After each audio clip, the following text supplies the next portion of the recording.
It's like a pork burger. We're starting with good bone-in pork chops, which is a very strange Chicago thing. There's Maxwell Street where you can get Polish sausages and pork chop sandwiches, but they actually serve bone-in pork chop on the sandwich. It's the strangest thing. We're going to take out the bone. So what we're going to do here, Rach, we got our pork chops braising, and I have some ready to go here that have been braised and just resting really quick, and it's fall off the bone. And then I wanted to kind of break down all that braising liquid, and that's what we did right here. So we have the onions and the apples that we cook. They're made to hang out together, right? Exactly. And when all that apple cider, and once we deglaze with it, we got apple cider, and of course that hard cider, still doing it. But I added some dried cherries in here to give it some tartness, a little extra sweetness. And they plump up in that braising liquid. And then we nestle that seared. Look at that sear, huh? So what we're going to do is kind of normally don't braise pork chops, but something happens when they're bone in and you get a good, well-marbled piece of pork. And it just becomes so soft and tender for that bun. And once we braise it for about an hour and a half, we're going to cook down all those apples and all those onions with those dried cherries. And this is going to be the bottom of our sandwich, this apple onion relish that we just slow and develop flavor, kept adding a little more liquid in there. It's really beautiful, Jeff. It truly is.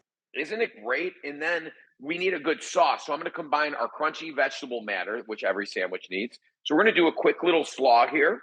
And that's going to also be our sauce. Some mayonnaise, some celery seed, which I love in a coleslaw. Then, of course, plenty of Dijon, little honey or agave to sweeten it up.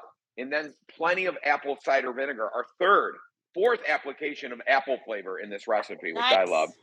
And I love a good tangy, but I like a creamy slaw. And this is just going to go well with that luscious pork chop. And red cabbage, it's just prettier, okay? And it's exciting. But this is what you're going to want, right? That pork chop, rested. That pork chop is gorgeous. Look I didn't even need the knife. Look at, watch this. The bone literally fell off. Watch it. Boom, I blew on it. Now, instead of serving this as the on the sandwich like they do on Maxwell Street, we're going to put, this is just our little snack. Put it on the edge. I was just going to say, put it on the edge of the plate and let people gnaw on it. Look at this. Look at that right through. gorgeousness. And look at that. It's like a pork burger meets all these favorite flavors. Word is pork, honey. Come look. I'm coming. John, I'm just getting ready for Italy. I'm doing the dishes. Oh, my. Jeff and I are going to be busy. She'll be doing the cooking. We'll be doing a lot of this. So I'll bring some towels. I'll bring my own dish soap too. Rachel, if you really mean it, I'll be in Italy. I swear. This is for real. Yep. And we'll be playing bocce ball. It'll be a blast. And we will. I'll bring my guitar, John, together, and we will make fun together in the future. I love you, Jeff.